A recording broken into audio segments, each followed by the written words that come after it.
আসসালামু আলাইকুম প্রিয় শিক্ষার্থীরা, আজকের ক্লাসে আমরা জৈব যৌগের কার্যকরী মূলক শনাক্তকরণে আইআর বর্ণালীর ফলে যে মৌলিক ব্যান্ডগুলো সৃষ্টি হয় সেই মৌলিক ব্যান্ডের সংখ্যা এবং মৌলিক ব্যান্ডের তাত্ত্বিক অবস্থান সম্পর্কিত হুকের সূত্র, আইআর ফ্রিকোয়েন্সির শোষণ এবং এর ট্রান্সমিট ও বর্ণালী মাপক যন্ত্র সম্পর্কে বিস্তারিত আলোচনা করব। শুরুতেই আইআর বর্ণালী যে মৌলিক ব্যান্ড সেই মৌলিক ব্যান্ডের সংখ্যা নিয়ে আলোচনা করব এবং এই মৌলিক ব্যান্ডগুলো কিভাবে সৃষ্টি হয় এর মৌলিক ব্যান্ডের সংখ্যা। তো বহুপারমাণবিক বিশিষ্ট যে অণু, সেই বহুপারমাণবিক অণুর ক্ষেত্রে স্থায়ী ডাইপোল মোমেন্ট না থাকলেও রেডিয়েশন কর্তৃক অণুতে দোলায়মান ডাইপোল মোমেন্ট সৃষ্টি হতে পারে। আমরা আইআর বর্ণালী সম্পর্কিত প্রথম ভিডিও ক্লাসে বলেছিলাম যে অণুতে স্থায়ী ডাইপোল মোমেন্ট থাকতে হবে। আইআর বর্ণালীর সৃষ্টির শর্ত হচ্ছে যে অণুতে স্থায়ী ডাইপোল মোমেন্ট থাকতে হবে। কিন্তু যদি বহু সংখ্যক পারমাণবিক বিশিষ্ট অণু হয় তাহলে তাদের ক্ষেত্রে যদি স্থায়ী ডাইপোল মোমেন্ট নাও থাকে তাহলে রেডিয়েশনের প্রভাবেও সেখানে ডাইপোল মোমেন্ট সৃষ্টি হতে পারে। অর্থাৎ রেডিয়েশন কর্তৃক অণুতে দোলায়মান ডাইপোল মোমেন্ট সৃষ্টি হতে পারে। এতে অণুসমূহ আইআর অঞ্চলে অনেকগুলো শোষণ ব্যান্ড প্রদর্শন করে। তাহলে তারা সেই রেডিয়েশনের মাধ্যমে তারা ডাইপোল মোমেন্ট সৃষ্টি করতে পারে এবং সেই ডাইপোল মোমেন্টের কারণে অণুসমূহ আইআর অঞ্চলের অনেকগুলো শোষণ ব্যান্ড তারা প্রদর্শন করে, যা অণুর স্বাধীনতার মাত্রা সংখ্যার উপর নির্ভরশীল। আমরা যে অণুসমূহের যে স্বাধীনতার মাত্রা, ফ্রিডম মাত্রা, সেই ফ্রিডম মাত্রা বা স্বাতন্ত্র্য মাত্রা এর উপর নির্ভর করে তাদের এই আইআর অঞ্চলের শোষণ ব্যান্ডগুলো প্রদর্শিত হয়। তো স্বাধীনতার মাত্রা হচ্ছে যে কোনো গতিশীল সিস্টেম এর অবস্থা নির্দিষ্টভাবে প্রকাশের জন্য যতগুলো স্থানাঙ্কের প্রয়োজন হয়। কোনো একটা গতিশীল কাঠামো, গতিশীল সিস্টেম এর অবস্থা ব্যাখ্যা করার জন্য, অবস্থা প্রকাশ করার জন্য যতগুলো স্থানাঙ্কের প্রয়োজন হয় তাকেই ওই গতিশীল সিস্টেমের স্বাধীনতার মাত্রা বা স্বাতন্ত্র্য মাত্রা বলা হয়। যেমন কোনো একটা গতিশীল সিস্টেম ত্রিমাত্রিকভাবে আমরা তার তিনটি অক্ষের মাধ্যমে এর মাত্রাগুলো প্রকাশ করতে পারি। যেমন প্রত্যেক পরমাণু তিনটি অক্ষে এক্স, ওয়াই এবং জেড, ধনাত্মক এক্স অক্ষ, ওয়াই অক্ষ এবং জেড অক্ষের সমন্বয়ে যে ত্রিমাত্রিক স্থানাঙ্ক, প্রত্যেক পরমাণু সেই তিনটি অক্ষে পৃথকভাবে স্বাতন্ত্র্য মাত্রার অধিকারী। অর্থাৎ যে কোনো গতিশীল পরমাণু এই তিনটি অক্ষেই সে তার স্বাতন্ত্র্য মাত্রা বা স্বাধীনতার মাত্রা বিদ্যমান। এন সংখ্যক পরমাণু বিশিষ্ট অণুর সর্বমোট স্বাতন্ত্র্য মাত্রার সংখ্যা হয় 3n। অর্থাৎ কোনো একটি অণুর মধ্যে যদি এন সংখ্যক পরমাণু বিদ্যমান থাকে, যে কোনো একটি অণু তার মধ্যে যদি এন সংখ্যক পরমাণু বিদ্যমান থাকে তাহলে সেই পরমাণুটি তার মোট স্বাধীনতার মাত্রা বা স্বাতন্ত্র্য মাত্রা হবে 3n সংখ্যক। যেহেতু তার তিনটি অক্ষ, এক্স অক্ষ, ওয়াই অক্ষ এবং জেড অক্ষ, এবং প্রত্যেক অক্ষেই তার স্বাতন্ত্র্য মাত্রার অধিকারী, তাহলে ওই অণুটিতে এন সংখ্যক যদি পরমাণু থাকে তাহলে তিনটি অক্ষ বরাবর তার স্বাধীনতার মাত্রা হবে 3n, যা অণুর আবর্তনীয়, কম্পনীয় ও স্থানান্তরণীয় এই ফ্রিডম সংখ্যার সমন্বয়ে গঠিত। অর্থাৎ অণুর আইআর অঞ্চলের যে শোষণ ব্যান্ড, আইআর অঞ্চল বা আইআর রেডিয়েশন শোষণ, এগুলো তার স্বাধীনতার মাত্রার উপর নির্ভর করে। আবার স্বাধীনতার মাত্রা, তার স্বাতন্ত্র্য মাত্রা, এটি তার সেই অক্ষের সাপেক্ষে পরমাণু সংখ্যার উপর ভিত্তি করে মোট 3n সংখ্যক স্বাধীনতার মাত্রা হতে পারে। তিনটি অক্ষের জন্য 3 এবং অণুতে n সংখ্যক পরমাণুর জন্য m, তাহলে তার স্বাধীনতার মাত্রার সংখ্যা হতে পারে 3n। তাহলে আইআর বর্ণালীর শোষণ এটি ডিপেন্ড করতেছে স্বাধীনতার মাত্রার উপর, এবং n সংখ্যক অণুবিশিষ্ট পরমাণু বিশিষ্ট অণুর n সংখ্যক পরমাণু বিশিষ্ট অণুর স্বাধীনতার মাত্রার সংখ্যা হচ্ছে 3n সংখ্যক। এই স্বাধীনতার মাত্রাগুলো আবার অণুর আবর্তনীয়, কম্পনীয়, স্থানান্তরীয় ফ্রিডম সংখ্যার সমন্বয়ে গঠিত হয়। তাহলে তার 3n সংখ্যক যে ফ্রিডম নাম্বার কিংবা স্বাধীনতার মাত্রা বা স্বাতন্ত্র্য মাত্রা 3n, সেই 3n স্বাতন্ত্র্য মাত্রাটা আবার এর অণুর আবর্তন, অণুর কম্পন, অণুর স্থানান্তরণ ইত্যাদি সংখ্যার সমন্বয়ে মূলত এই 3n সংখ্যক গঠিত। তাহলে অণুসমূহের রৈখিক ও অরৈখিক এই উভয়ের তিনটি স্থানান্তরীয় এবং রৈখিক অণুর ক্ষেত্রে 2টি ও অরৈখিক অণুর ক্ষেত্রে 3টি আবর্তনীয় স্বাতন্ত্র্য মাত্রা রয়েছে। অর্থাৎ আমরা সকল অণুসমূহকে, সে একাধিক পরমাণু বিশিষ্ট যে অণু, সে দ্বিপরমাণু হোক বা ত্রিপরমাণু হোক, তাদেরকে আমরা দুটি শ্রেণীতে ভাগ করতে পারি। যেমন HCl একটি বহু পারমাণবিক বিশিষ্ট অণু, অর্থাৎ এতে দুটি পরমাণু বিদ্যমান। তাহলে এটি এটি রৈখিক, সরল রৈখিক, তাহলে এটাকে আমরা রৈখিক শ্রেণীতে ভাগ করতে পারি। কার্বন ডাই অক্সাইড এটি মোট 3টি পরমাণু সমন্বয়ে গঠিত, এটিকে আমরা এটি রৈখিক অণু হিসেবে বিভক্ত করতে পারি। পানির অণু এটি 3টি পরমাণু সমন্বয়ে গঠিত, মিথেন 4টি পরমাণু সমন্বয়ে, এরা অরৈখিক। তাহলে বহু পরমাণু বিশিষ্ট এই অণুসমূহকে আমরা দুটি শ্রেণীতে বিভক্ত করতে পারি, যার একটি হচ্ছে রৈখিক আর একটি হচ্ছে অরৈখিক। তাহলে এই রৈখিক এবং অরৈখিক এদের উভয়েরই 3টি স্থানান্তরীয় এবং রৈখিকের 2টি, অরৈখিকের 3টি আবর্তনীয় স্বাতন্ত্র মাত্রা রয়েছে। তাহলে তাদের মোট যে 3n সংখ্যক যে স্বাতন্ত্র মাত্রা, 3n সংখ্যক স্বাতন্ত্র মাত্রা, সেই 3n সংখ্যক স্বাতন্ত্র মাত্রাটি ফ্রিডম মাত্রা বা স্বাধীনতার মাত্রা, এটি অণুর আবর্তনীয়, কম্পনীয়, স্থানান্তরীয় ফ্রিডম সংখ্যা সমন্বয়ে গঠিত। অর্থাৎ তার 3n এর মধ্যে আছে তার আবর্তনীয় ফ্রিডম সংখ্যা, এর মধ্যে আছে তার কম্পনীয় ফ্রিডম সংখ্যা, এর মধ্যে আছে তার স্থানান্তরীয় ফ্রিডম সংখ্যা।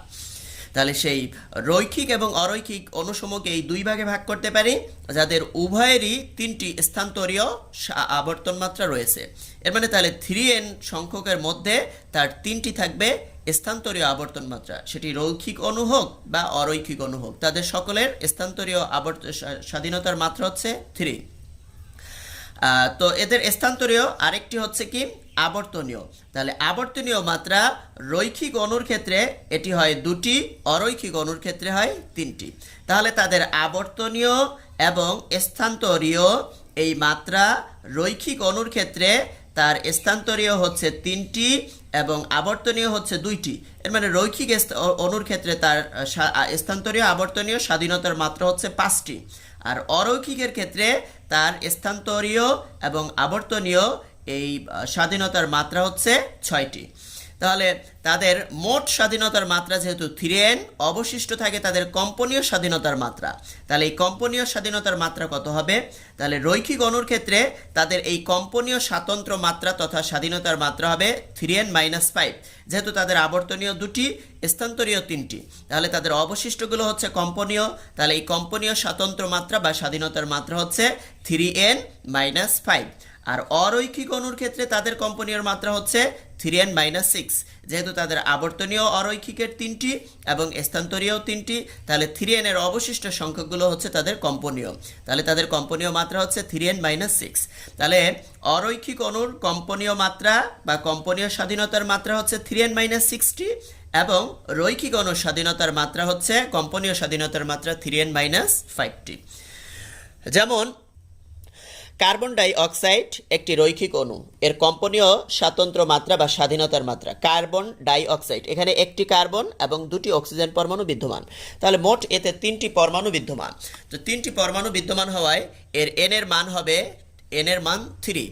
যেহেতু রৈখিক অণুর কম্পনীয় স্বাতন্ত্র মাত্রা 3n-5, তাহলে তার n এর মান হচ্ছে 3। তো আমরা লিখতে পারি 3 × 3-5, অর্থাৎ 3n-5। তাহলে এখানে 3 3 9 এবং এখান থেকে 5 বিয়োগ হলে থাকে 4। আমরা তাহলে বলতে পারি যে কার্বন ডাই অক্সাইডের আইআর বর্ণালীতে তাত্ত্বিক মৌলিক ব্যান্ডের সংখ্যা হবে 4টি। অর্থাৎ এই 3n-5 এই তথ্য অনুসারে আমরা বলতে পারি কার্বন ডাই অক্সাইডের কম্পনীয় মৌলিক যে ব্যান্ড হবে সেই কম্পনীয় স্বাতন্ত্র মাত্রাটা হবে 4টি, অর্থাৎ সে 4টি মৌলিক ব্যান্ড আইআর বর্ণালীতে প্রদর্শন করবে। অনুরূপভাবে আমরা যদি বেনজিনের কথা বলি, বেনজিন C6H6 এর কার্বন হচ্ছে 6টি, হাইড্রোজেন হচ্ছে 6টি, তাহলে মোট পরমাণুর সংখ্যা হচ্ছে 12টি। তাহলে বেনজিন হচ্ছে একটি অরৈখিক অণু, তাহলে এর ক্ষেত্রে কি হবে 3n-6, কম্পনীয় স্বাতন্ত্র মাত্রা হবে 3n-6। তাহলে 3n-6 অনুসারে যেহেতু এখানে n পরমাণুর সংখ্যা, অণুতে বিদ্যমান পরমাণুর সংখ্যা 12টি, তাহলে 3 × 12-6, তাহলে 3 × 12-6, 3 12 36, সেখান থেকে 6 যদি বিয়োগ যায় তাহলে থাকে 30। এর মানে আমরা বলতে পারি যে তার 30টি আইআর বর্ণালীতে তার তাত্ত্বিক মৌলিক ব্যান্ডের সংখ্যা হবে 30টি।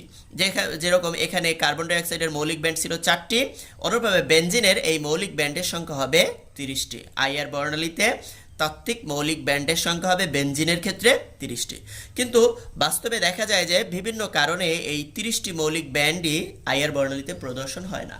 তারপরে কি বিশেষ যে বর্ণালীগুলো প্রদর্শিত হয় তার সাহায্যেই আমরা মূলত এই যৌগ বা এদের কার্যকরীমূলক সমূহকে শনাক্তকরণ করতে পারি। আইআর বর্ণালীতে কোনো গ্রুপের প্রসারণ শোষণ ব্যান্ডের তাত্ত্বিক অবস্থান। হুকের সূত্রের সাহায্যে আইআর বর্ণালীতে কোনো গ্রুপের প্রসারণ হোক বা শোষণ ব্যান্ড এর তাত্ত্বিক অবস্থানটা কোথায় হয় সেটা হুকের সূত্রের সাহায্যে আমরা এটি নির্ণয় করব।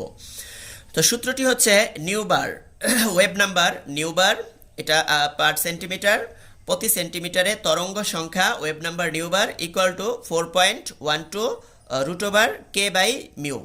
এখানে কেটা হচ্ছে একটি বল ধ্রুবক এবং মিউ বা মাইক্রো এটি হচ্ছে লঘু ভর।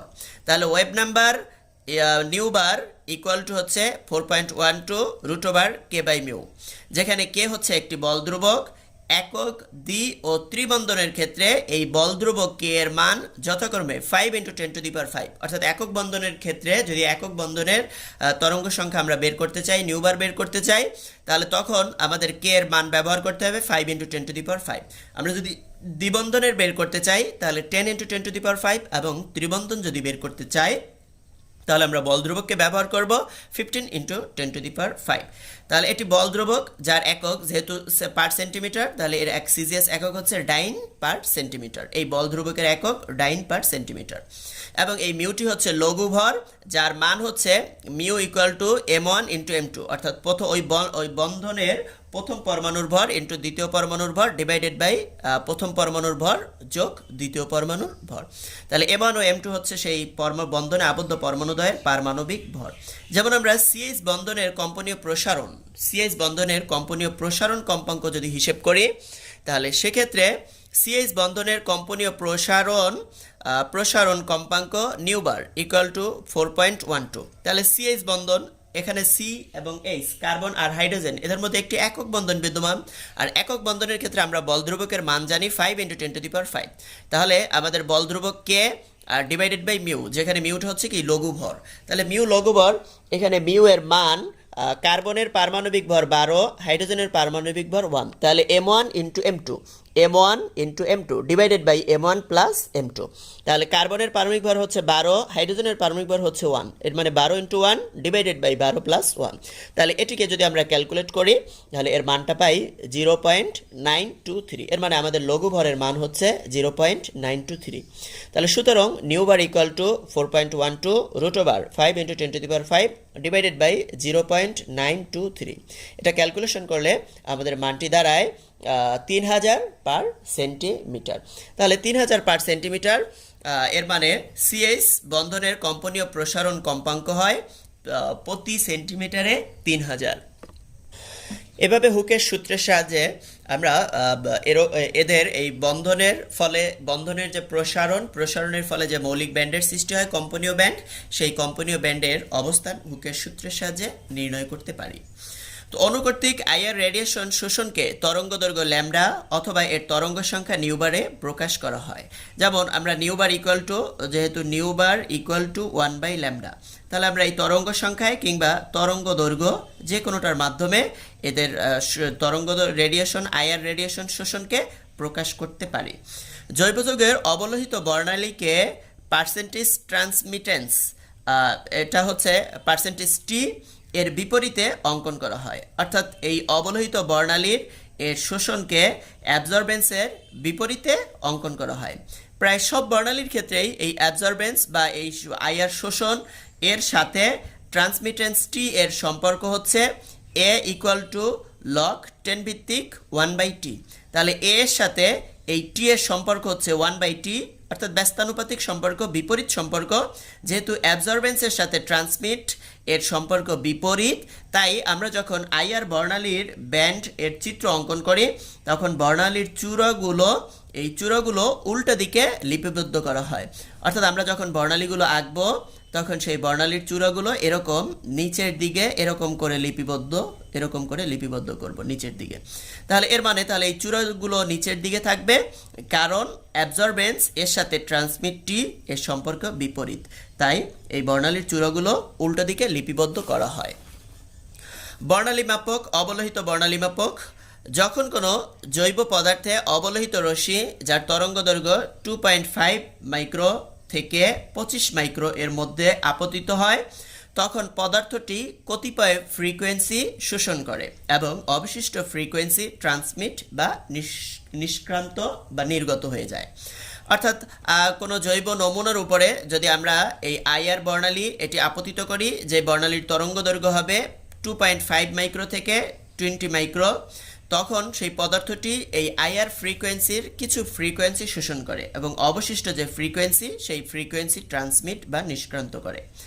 তো আইআর রেডিয়েশনের উৎস হিসেবে আমরা মূলত এই আইআর রেডিয়েশন যে নমুনা যৌগের উপরে ফেলব, সেই আইআর রেডিয়েশনের উৎস হিসেবে উত্তপ্ত গ্লোবার বা সিলিকন কার্বাইড, গ্লোবার যেটি হচ্ছে সিলিকন কার্বাইড বা নার্নস্ট ফিলামেন্ট, জিঙ্কর্নিয়াম, থোরিয়াম, সেরিয়াম এর মিশ্রণে তৈরি।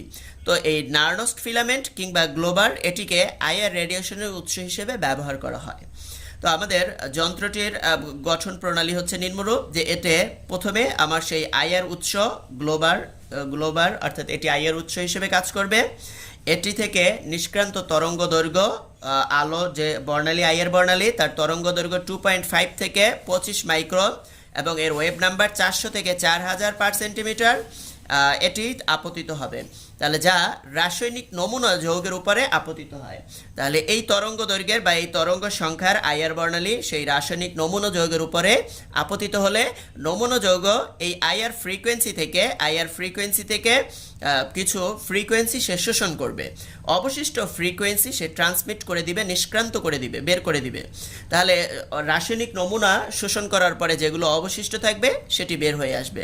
তাহলে অবশিষ্ট সেই ট্রান্সমিটেড আলো এটি ডিটেক্টর বা শনাক্তকারক এর মাধ্যমে সেটি অবশিষ্ট আলোটি শনাক্তকৃত হবে। অতঃপর একটি প্রিন্টার এই অবশিষ্ট আলোর অ্যাবসরবেন্স এবং এর নিউবার এটির একটি বর্ণালী ব্যান্ড চিত্র অঙ্কন করে। প্রিন্টার একটি বর্ণালী ব্যান্ড চিত্র অঙ্কন করে। এই ব্যান্ড চিত্রের মাধ্যমেই মূলত সেই যৌগ বা যৌগের কার্যকরীমূলক সম্পর্কে আমরা সুস্পষ্ট ধারণা পাই। তাহলে আইআর রেডিয়েশনের ফ্রিকোয়েন্সি সমূহ আপতিত হলে নমুনা পদার্থটি সুনির্দিষ্ট ফ্রিকোয়েন্সি শোষণ করে এবং অবশিষ্ট ফ্রিকোয়েন্সি ট্রান্সমিট করে।